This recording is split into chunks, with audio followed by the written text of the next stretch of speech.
2년 반 넘게 저희랑 같이 시민대학뿐만 아니라 올해 또 직업교육 쪽으로 또 커리큘럼도 많이 만들어 주셨습니다. 인하대학교 그 김승현 학장님 모셨는데요. 그래서 이러한 큰 라이즈 체계 도입 관련해서 아마 대학들에서도 많은 이야기들이 내부적으로 있을 것이라고 생각이 듭니다. 그러면 또 미래융합대학이 라이프 사업을 주체적으로 하고 있는 그런 인하대학의 그런 단과대학인데요. 이런 운영을 하시면서 평생교육 패러다임이 어떻게 변화되고 있는지를 체크하시거나 또 방향성 제시해 주시면 좋겠고요. 그럼 이런 도입 관련해서 대학의 한 구성원으로서 어떤 것들을 중점을 두고 조금 연구에 도와야 될지에 대한 의견을 부탁드리도록 하겠습니다. 네, 안녕하세요. 방금 소개받은 인하대학교 미래융합대학 학장 김승현입니다. 실은 제가 미래융합대학 학장으로 소개를 받았는데 저는 평생교육원을 맡고 있고요. 평생교육원 원장이고요. 실은 저희 인하대학교에 미래교육혁신단이 있습니다. 이거는 이제 저희 대학생들이죠. 대학생들의 교육을 담당하는 혁신단인데 거기 단장을 맡고 있고 그 이따서 소개시켜드리겠지만 저희 학교는 평생교육의 중요성을 굉장히 강조해서 올해 이제 작년에 평생교육 혁신본부를 만들었습니다. 그래서 그 혁신본부 밑에 혁신단이 또 있는데 혁신본부에는 본부장은 이제 우리 부총장님이 맡고 있고 혁신단에는 저희 단은 제가 맡고 있는 그렇습니다. 제 자랑하려는 것이 아니고 저희가 얼만큼 이제 학생들의 교육뿐만이 아니라 평생 교육을 얼마큼 중요시하는가라는 것을 좀 말씀드리고 싶어서 먼저 말씀을 드렸고 한번 먼저 말씀드리기 전에 양해 말씀드릴게요. 제가 어제까지 유럽에 있다가 지금 들어와가지고 시차 적응이 안 돼가지고 횡설수설할까봐 좀 내용을 좀 적어왔습니다. 그래서 그 내용들을 많이 참조하면서 말씀을 드리도록 하겠습니다.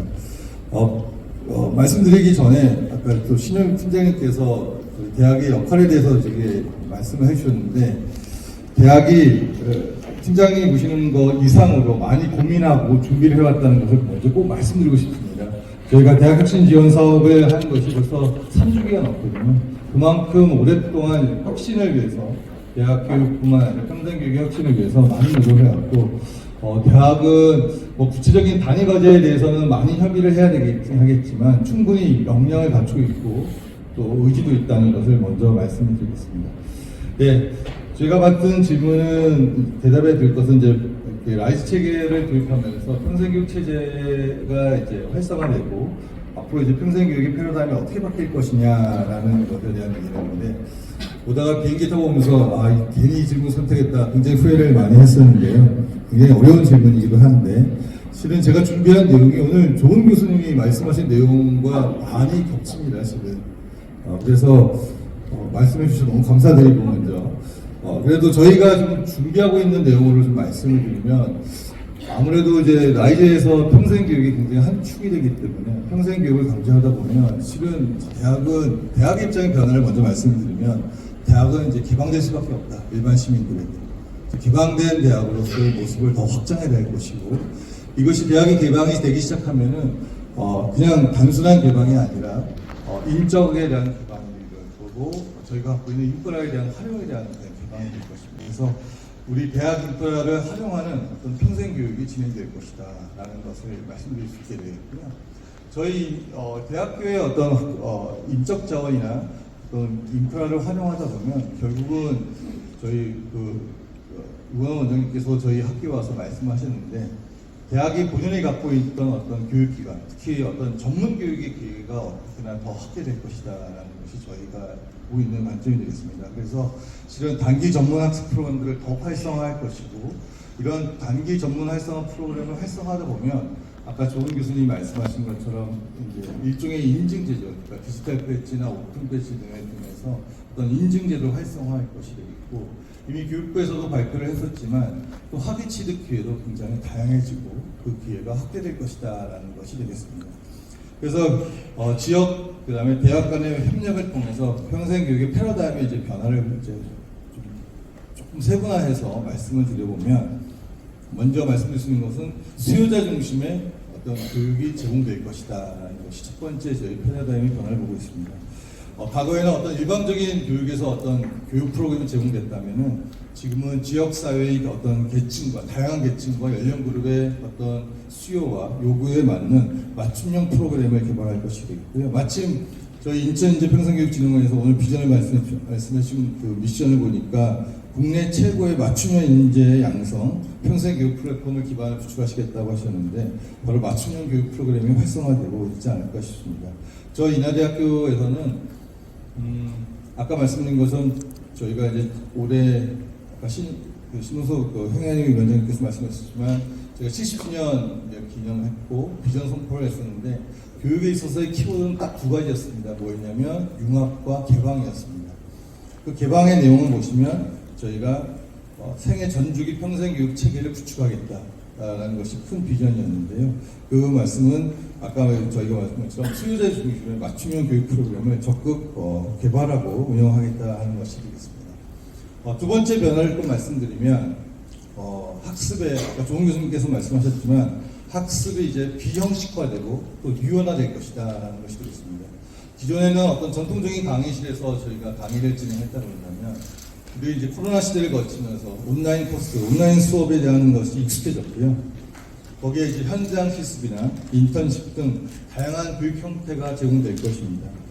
저희 인하대학교도 보면 이제 다양한 온라인 시스템을 개발하고 온라인 프로그램도 운영하고 있습니다.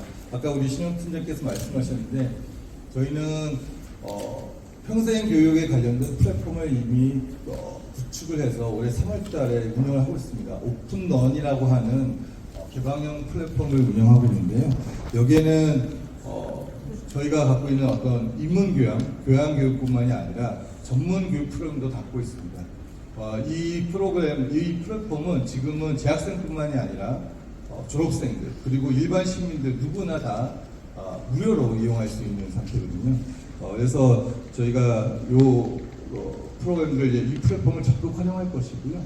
또 하나 더 말씀을 드리면 저희가 아까 이제 다양한 유연화에 대한 얘기를 했었는데 저희가 이제 실은 온라인뿐만 아니라 대면에서도 많은 평생 교육 프로그램을 진행하고 있는데 저희 대학교에서 평생 프로그램을 저희가 이제 수강하시면 본교 입학할 때는 이제 나중에 저희 학교에 이제 입학하시게 되면 학점도 어느 정도 인정해줘서 들어야 될 수강 과목들을 좀 면제해주는 또 우리 재능대도 하시겠지만 또 선행 경험 학습 인정제를 적극 활용해서 많은 풍부한 경험을 갖고 풍부한 평생교육을 받으신 분들이 대학에 들어오시면 어느 정도 학위에 받는 어떤 수월성을 저희가 도모하고 있습니다.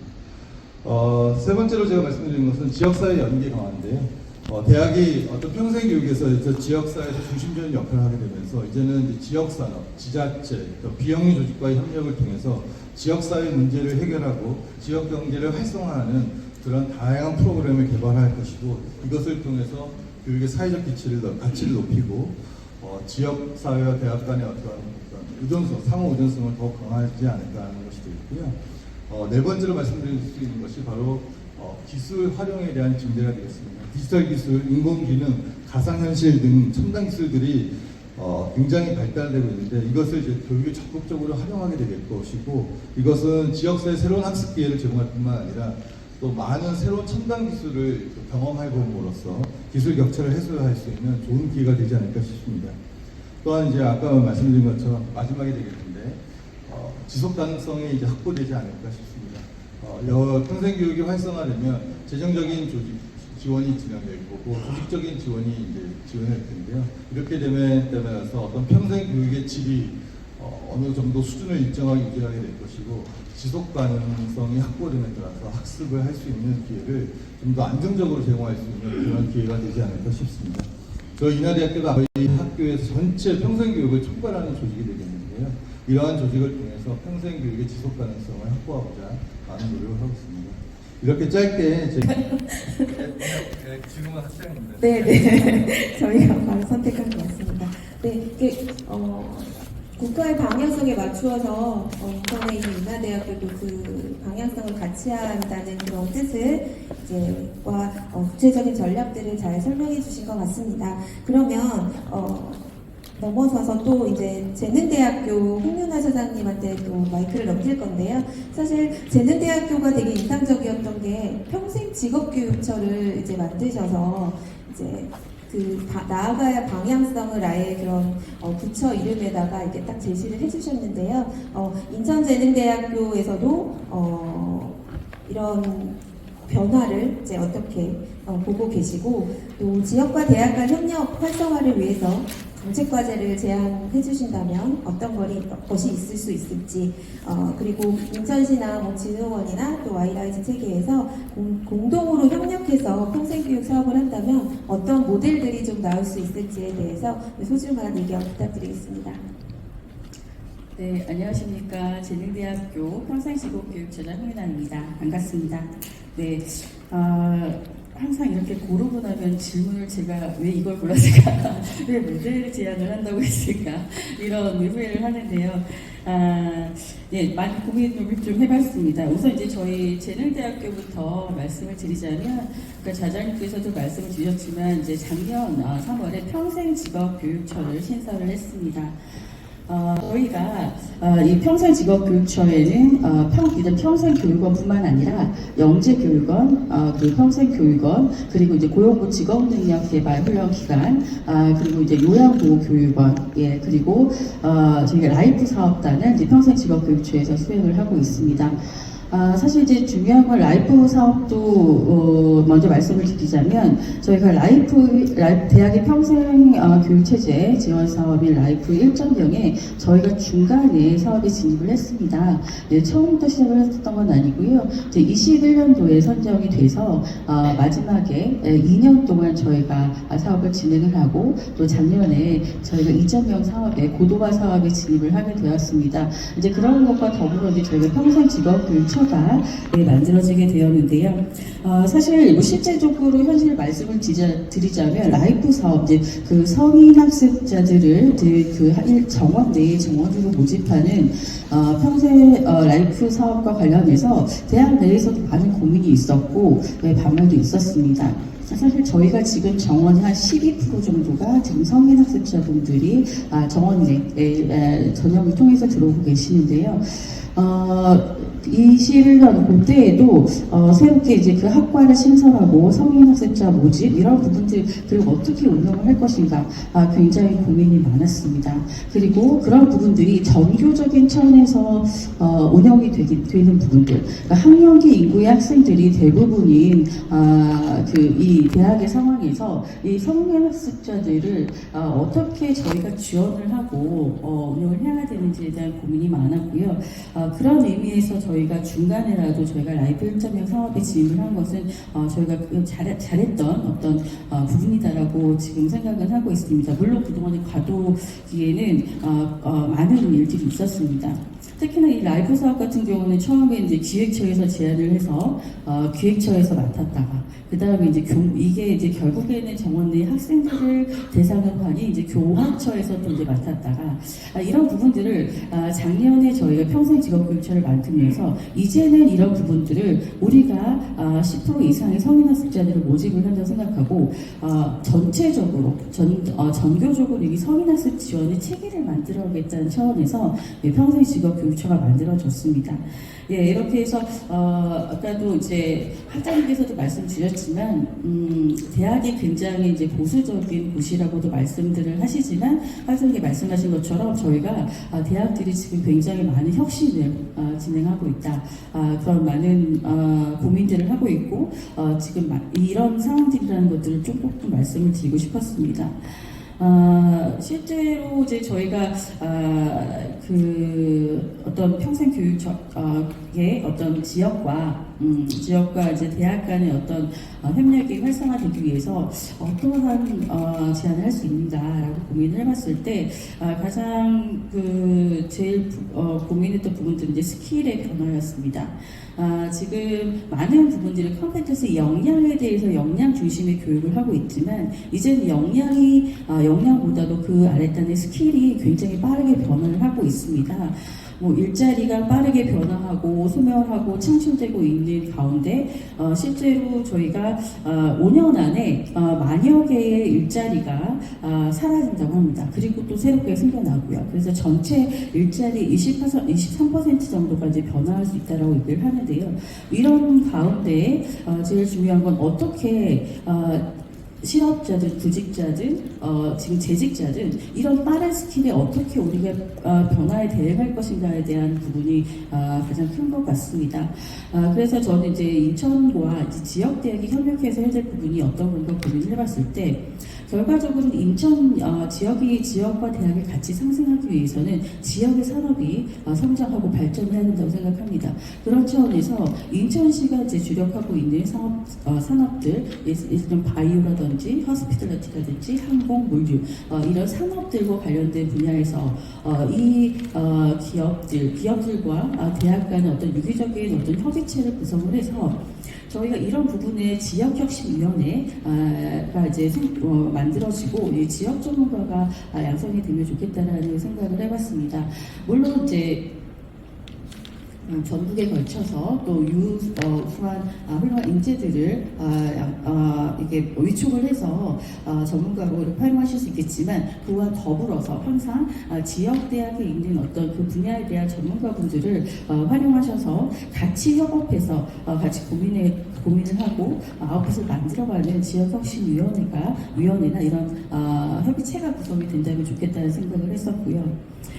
실제로 저희가 이제 작년 같은 경우에는 지역의 동구청에서 저희가 이제 인천 인적자원개발위원회하고 많이 협업을 하고 있는데요. 인천 인자위에서는 이제 이 인천에 필요한 인재가 어떤 부분인지 계속 수요 조사를 하고 있습니다. 그런 부분에 있어서 50대, 60대 신중년 남성의 요양보호 인력이 굉장히 필요하다라고 얘기를 들었었고요. 그래서 그런 부분들을 반영을 해서 저희가 지자체와 협력을 해서 그런 교육 프로그램, 교육에서 끝나는 것이 아니라 그 고용과 연결될 수 있는 그런 부분들, 취업까지 연결될 수 있는 부분들의 프로그램을 지금 사업을 작년 선정이 됐고 올해 진행 중에 있습니다. 그리고 또 연수구에서는 또 이제 바이오 분야에 있어서 독일의 기업들 그리고 롯데 바이오로직스 등의 새로운 기업들이 또 많이 들어오고 있습니다. 그럼 이들이 필요한 인력들이 과연 초급 기술자인지 중급 기술자인지 중급 기술자이면 대부분 이제 석박사급의 중고급 인력들은 외부에서 유입을 해볼 수도 있습니다. 하지만 초급 기술자의 경우에는 내부에서 꼭 전공자가 아니더라도 평소 직업교육을 통해서 충분히 저희가 소화낼 수 있는 인력이라고 기업에서도 얘기를 하고요. 그런 부분들은 지역사회에서 또 지역대학과 협업을 해서 이런 인력들을 양성하고 고용과 연계시키고 이런 분들이 지역을 정조할 수 있도록 하는 부분들이 중요한 역할이지 않을까 싶습니다. 그리고 또 하나는 이제 조은 교수님 그리고 화장께서 말씀하셨지만 플랫폼에 관한 부분입니다. 미국의 이제 인적자원개발협회인 ATD에서도 계속 강조하고 있는 부분이 러닝 저닝, 학습 여정과 학습 경험 그리고 학습 경험 디자인 이런 부분들입니다. 전생에 걸쳐서 학습을 하고 교육을 해야 되는 상황에 있어서 이런 학습의 여정, 학습의 경험을 어떻게 설계를 하고 이런 부분들을 끝까지 가져갈 것인가. 결국에 이제 플랫폼이 만들어져야 되는 거고요. 결국에 이러한 학습의 경험의 디자인과 경험들이 쌓여갈 때 그 앞단에 무엇과 연결이 되어야 되느냐, 스킬과 연결이 되어야 된다고 생각합니다. 그래서 저희가 지역에서는 이 지역에서 필요로 하는 산업에서 인재들에게 필요한 어떤 스킬들을 계속해서 분석을 해내고 이런 부분들과 실제로 러닝 익스피리언스 플랫폼, 학습 경험 플랫폼에서 그러한 성과들을 가진 인력들과 매칭시켜서 저희가 고용과 연계시킬 수 있는 부분들 그런 부분들을 고민해야 되지 않을까 싶은데요. 저희가 이러한 플랫폼을 고민할 때에는 지금 기존에 하고 있는 플랫폼들 또 부평원이라든지 고용부의 HRD 넷이라든지 직무능력 은행제라든지 이런 부분들과 연계를 해서 우리가 어떻게 각각의 플랫폼이 아니라 통합된 시스템으로 가져갈 것인지 그런 설계를 잘 해서 전반적으로 평생 직업교육 체계의 어떤 플랫폼을 가져가야 되지 않을까 생각이 듭니다. 네, 시간이 다 다 됐나요? 서를 만들면서 많은 인천 내 산업 구조라든지 일자리에 대한 수요 파악을 하셨던 것 같습니다. 사실 굉장히 인상적인 사업들이나 그런 방향성들을 많이 제시해 주셨는데요. 사실 저도 관련 연구나 이렇게 하다 보면 뭐 리터러시냐, 컴피턴시냐, 스킬이냐 이런 용어들이 계속 빈번하게 사용이 되는데 사실 교육학 하시는 분들은 그 용어 자체들을 다 구분하기를 원하시더라고요. 근데 이런 것들이 체계나 아까 뭐 초급, 중급, 고급 이렇게 나뉘어지듯이 이런 것들을 지자체에서 어떻게 연계해서 지자체 차원, 그 다음에 대학 차원, 또 뭐 이런 연구원 차원, 기업 차원에서 어떻게 이런 역량 체계들을 개발을 하고 그것들을 이력화할 것인지에 대한 부분들이 앞으로 큰 숙제로 남을 것 같습니다. 정책 포럼은 사실 사전 협의회를 거쳐서요. 지금 패널 분들에게 가장 전문적이고 답변하실 수 있는 질문들을 같이 논의를 하고 사전에 협의하는 과정을 거치고 지금 토크하듯이 이렇게 진행을 하고 있습니다. 좀 덜 지루하시게 하려고 사실은 이런 전략들을 활용하고 있는데요. 마지막에 이제 강원도에서 멀리서 오셨습니다. 사실 지금 라이즈 세계 인천은 테크노파크에서 TF를 하고 계시지만 지금 진흥원에서도 맡아서 하고 있는 지역들이 있습니다. 그래서 정말 이렇게 방북히 요청드려서 오늘 이 자리에 모셨는데요. 김경태 기획팀장님께서 이제 강원도의 사례를 좀 말씀해 주실 거고요. 그래서 라이즈 체계에서 평생교육진흥원의 역할에 대해서 좀 의견 주시겠습니다. 네, 방금 소개받은 강원 인재육성 평생교육진흥원에서 온 라이즈 기획팀장 김경태라고 합니다. 아까 인천시의회 행안 의장님께서도 말씀하셨는데 인천 인재육성 평생교육원이 아마 가장 긴 이름을 갖고 있다고 세어보니까 11글자인데 강원도 인재육성 평생교육진흥원 13자입니다. 네, 강원도에서도 저희 인재육성 평생교육원이 가장 긴 글자를 자랑 아닌 자랑을 하고 있고요. 그래서 그 이름에 대해서 약간 고민을 하고 있는 상황입니다. 저희 라이즈 센터를 잠깐 소개를 드리면 아까 인천 TP 같은 경우에는 작년 10월에 이제 지정이 됐다고 말씀을 해주셨는데 저희는 이제 지정된 지가 이제 한 달이 안 됐습니다. 4월 15일 날 이제 지정이 됐고요. 어떻게 보면 저희가 준비가 조금 늦었습니다. 근데 지정된 것은 뭐 그렇게 좀 늦었지만 준비는 계속 하고 있었고요. 그래서 인천처럼 이제 기본 계획 다 제출했고 계속 고민을 하고 있는 상황입니다. 현재 조직은 이제 뭐 아직은 2명밖에 없는 조직이지만 내년까지는 한 서너 명까지 이제 조직을 늘려갈 계획이고요. 그리고 저희 센터는 조금 특별하게 이제 인재육성 평생교육진흥 원장님이 강원 라이즈 센터장을 겸임하고 있고요. 그렇기 때문에 이제 평생교육이라는 이제 부분과 라이즈 사업이라는 개념이 굉장히 잘 융합할 수 있지 않을까라고 기대를 하고 있습니다. 인천하고 비슷하게 저희도 4개 프로젝트 16개 단위 과제를 설정을 하고 있고요. 그래서 이제 저희도 한 3번째 프로젝트에서 평생교육에 대한 부분을 고민을 하고 있습니다. 어쨌든 저희 오늘 이 자리에 굉장히 초대해 주셔서 굉장히 감사드리고요. 오히려 사실은 오면서 많은 것을 배워야겠다고 왔습니다. 저희가 이제 초기이기도 하고 옆에서 이제 앞에 이제 좋은 교수님께서 발제도 해주시고 토론도 많이 해주셔서 지금 많이 받아 적고 있었습니다. 그래서 많이 배워서 훔쳐가는 거 아니고요. 많이 배워가고 있습니다. 네, 그리고 한 가지 말씀드리면 저희가 이제 인천과는 다르게 저희는 이제 인구가 굉장히 강소한 지역이 많고 또 이제 그런 입장에서 저희가 생각을 하고 있기 때문에 강원의 입장에서 제가 이제 말씀을 드리는 거라고 생각을 하고 들으셨으면 그러면 좋을 것 같습니다. 사실 RG 사업이 도입되면서 이제 앞으로 아마 오늘도 말씀을 많이 해주셨지만 평생교육에 대해서 이제 대학이 굉장히 적극적으로 진입하게 될 거라고 생각을 하고 있습니다. 그런 점에서 어떻게 보면 대학은 사실은 2010년부터 그 전부터 평생교육 활성화 사업 등을 통해서 이제 노하우를 쌓아가고 있었고 2019년부터는 지금도 계속 하고 계시냐 라이프 사업을 통해서 사업을 하고 계시고요. 인하대학교 여기 이제 재능대학교에서 하고 계신데 근데 이런 앞으로 대학도 이제 학령 인구 감소 때문에 이런 줄어든 학생 수요를 대체하기 위해서라도 성인 학습자를 대학 교육에 아마 필수적인 고객으로 아마 유치할 수밖에 없지 않을까 이렇게 생각하고 있습니다.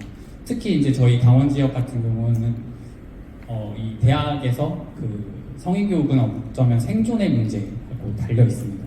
이런 상황에서 저희 이제 강원 인재육성 평생교육진흥원이 이 라이즈 사업을 총괄 운영해야 되는 라이즈 센터로 지정된 것이 굉장히 큰 기회라고 생각을 하고 있습니다. 아까 말씀드렸지만 저희 인재육성 평생교육진흥 원장님이 라이즈 센터장님을 겸직을 하게 되면서 그 평생교육을 굉장히 접목할 수 있는 이제 계기가 될 것 같은데요. 그 몇 가지 말씀드리면 어떤 점에서 좋을지 몇 가지 말씀을 드리면 지역 대학의 이제 평생교육을 저희 이제 평생교육진흥원이 직간접적으로 어떻게 컨트롤하게 될 것입니다. 아마 기본 계획을 수립하거나 시행 계획을 수립, 혹은 또 이제 공모를 하고 선정 평가를 하고 사업 평가를 하면서 이제 관여를 하게 될 텐데, 그렇게 될 때 지역에서 아마 실질적으로 필요한 교육 수요, 평생교육원이 원하는 교육 수요를 반영할 수 있는 기회가 많이 생길 거라고 생각을 하고 있습니다. 또 한 가지는 아마 뭐 비슷한 얘기겠지만 평생교육진흥원, 저희 이제 우리 강원 인재육성 평생교육진흥원 같은 경우에는 예산이 그렇게 많지는 않은데, 이렇게 예산이 많지 않더라도 라이즈 사업의 예산을 활용할 수 있는 기회가 생길 것 같습니다. 지역에 필요하다고 판단되는 평생교육 과정, 평생학습 프로그램을 라이즈 사업의 공모과제로 기획하고 집어넣음으로써 지역 대학과 그리고 지역 라이즈 사업에 투입되는 예산을 활용할 수 있는 길이 열리지 않을까, 그렇게 생각을 하고 있습니다. 또 한 가지 말씀드리면 우리 평생교육진흥원 같은 경우는 아마 기초 단위 네트워크가 굉장히 잘 이루어져 있다고 알고 있습니다. 그래서 지역 대학을 기초자치단체의 평생교육 사업과 연결할 수 있는 구심점이 될 수 있다고 생각을 합니다. 실제로 라이즈 사업은 광역자치단체가 중심이 되고 있지만 대학이 아마 기초자치단체와 연계하여 사업을 추진하는 것을 굉장히 적극적으로 권장을 하고 있습니다. 실제로 이제 기초자치단체 예산을 매칭하는 것도 권장을 하고 있고요. 그래서 이런 과정에서 아마 지자체의 전문성을 대학 사업을 통해서 보완하는 것도 가능하다고 생각을 하고 있습니다. 이렇게 봤을 때 이제 그 평생교육원의 어떤 기존의 역할이라고 하면은 어떤 복지적 차원의 어떤 삶의 질을 향상할 수 있는 그런 것들을 평생교육이라고 했다면, 대학의 평생교육을 이제 하게 되면서 그 역할을 그러니까 평생교육원이 할 수 있는 역할이 확대되고, 그다음에 그 기능적으로 이제 우리 평생교육원의 그 대학 사업을 통해서 그다음에 기존의 역할을 이제 융합하면서 더 좋은 역할을 할 수 있지 않을까, 그렇게 생각을 하고 있습니다. 그리고 저희가 이제 특히나 이제 이런 생각을 하게 된 가장 큰 이유는 라이즈 사업 아까 설명도 많이 해주셨지만 기존 대학 재정 지원 사업과 다르게 이제 광역자치단체가 이제 재원의 키를 가지고 있습니다. 그러다 보니까 이제 지역의 산업 현안과 연계되지 않을 수 없는 구조일 것 같고요. 지자체가 잘하는 것, 그리고 대학이 잘하는 것, 그리고 아까 계속 말씀드렸지만 평생교육진흥원이 잘하는 것이 굉장히 자연스럽게 융화될 수 있는 구조가 만들어지지 않을까 생각하고 있습니다. 이상입니다.